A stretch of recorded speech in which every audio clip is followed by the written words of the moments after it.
Here we are in the oldest section of my patch, and when you're going to go out and plant medicinal plants, shade crops in the woods, you need to first of all figure out, hey, will they grow in my woods? Do I have the right kind of area for them?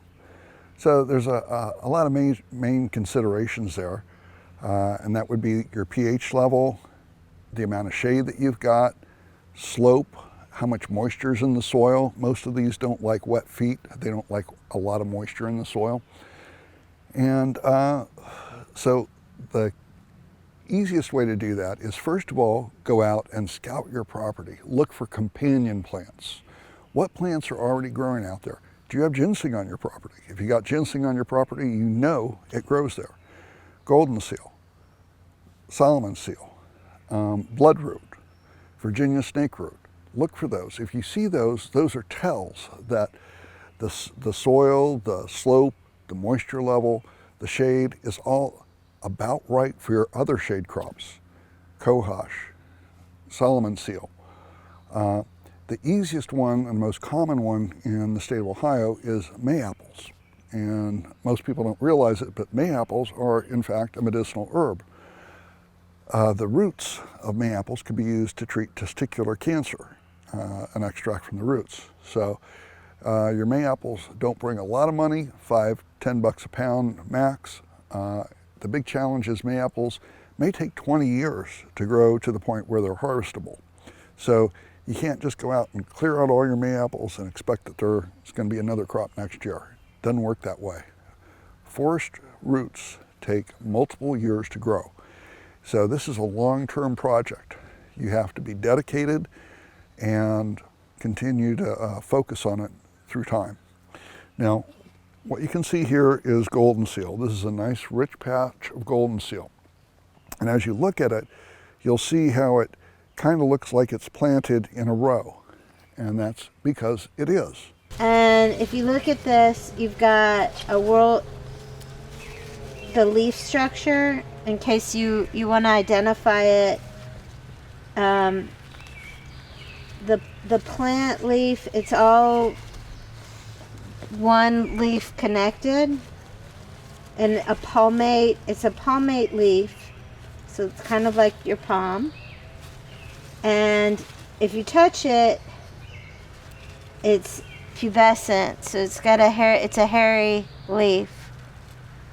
And you're looking at about 10 inches wide, and with very deep lobes, like a palm.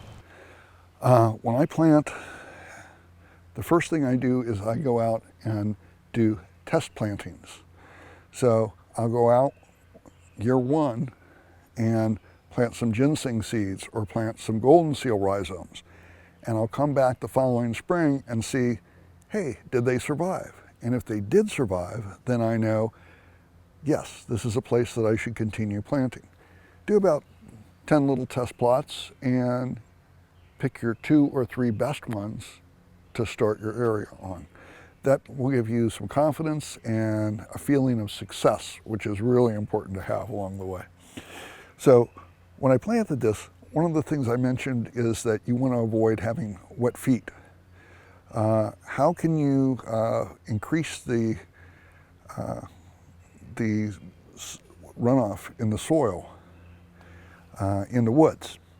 Now, when you're doing a garden, people do raised beds, but clearly you can't do a raised bed in the woods. You can create a raised bed in the woods by using a ditch witch. Now, a ditch witch is a small digger. You can also do this with a shovel, and that's how I did these.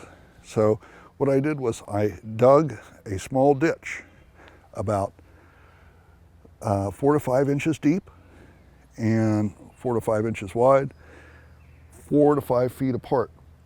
What this effectively does is it creates a raised bed in the woods, a seed bed. And then I can number my seed beds as I go across, row 1, 2, 3, 4, 5, and create a map that I can track in future. I know what I planted, when I planted it, where it came from. Where did I get the rhizomes? Is that a good place to buy them? If the rhizomes didn't turn out so good, maybe I need to try a different vendor next time. But after you plant the beds and lay them out, later you'll be able to walk through the little trenches that you dug, because you don't want to walk on the plants themselves and crush them. You don't want to apply pressure to the roots. It discourages them from growing. Behind me over here, you can see a rich patch of black cohosh. And in here, it's tough to see right now, but there's Solomon seal. Now, you're going, well, why don't you weed this place? Now, this is a 3-acre patch. It would take quite a bit of time to weed it. The beauty of this is, if you look at this golden seal, you don't see too many weeds over here. If you look at the black cohosh, you don't see too many weeds.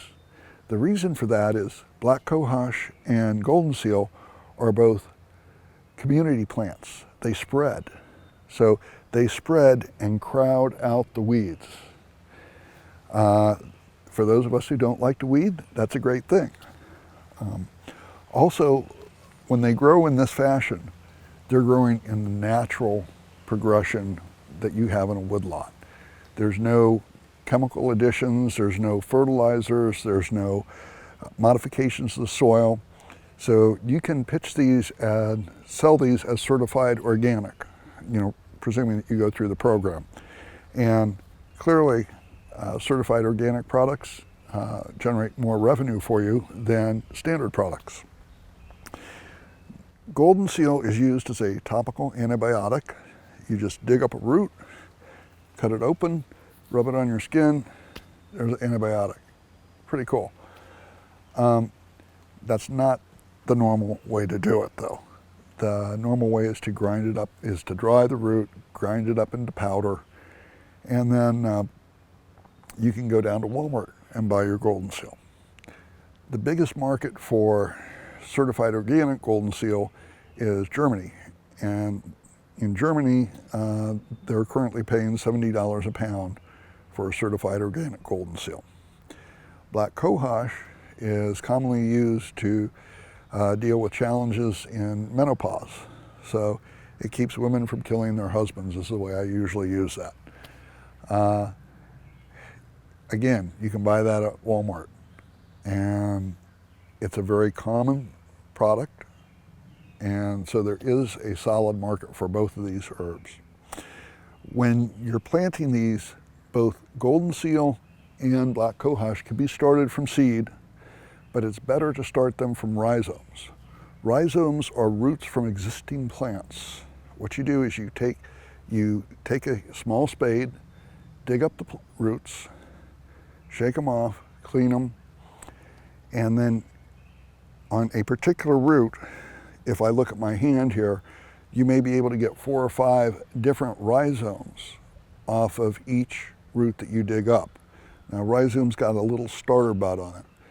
And so you can take this existing plant, cut it up into 5 or 6 or more plants, and now replant it. This allows you to either sell the rhizomes, sell the roots themselves, or generate your own starter stock to expand your operation. You've got a variety of options there. This works for both golden seal and black and blue cohosh. With ginseng, you want to take a different approach, and we'll cover that when we get to ginseng.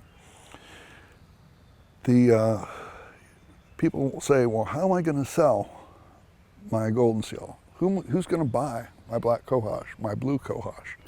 Well, in the state of Ohio, there are, I believe, currently 65 authorized buyers for ginseng. And if you go to the state Department of Wildlife site, you can look those up there. They're responsible for administering ginseng production and collection. The purchasers of ginseng, they're also usually the same guys that are buying slippery elm bark, black cohosh, blue cohosh, Solomon seal, all the various products that are generated in forest farming. If you talk to one person and they're not buying, they're probably happy to recommend you to another person. Again, there's only 65 or so. There's a list on the departmental website. It's easy to find. You can find somebody near your county and reach out to them to get the process rolling. Golden seal and the blue and black cohosh. The best time to harvest those is in the fall when the active ingredients are most concentrated. So these are going to turn yellow? September and beyond. There's a specific season, a legal season, just like deer season, to harvest ginseng.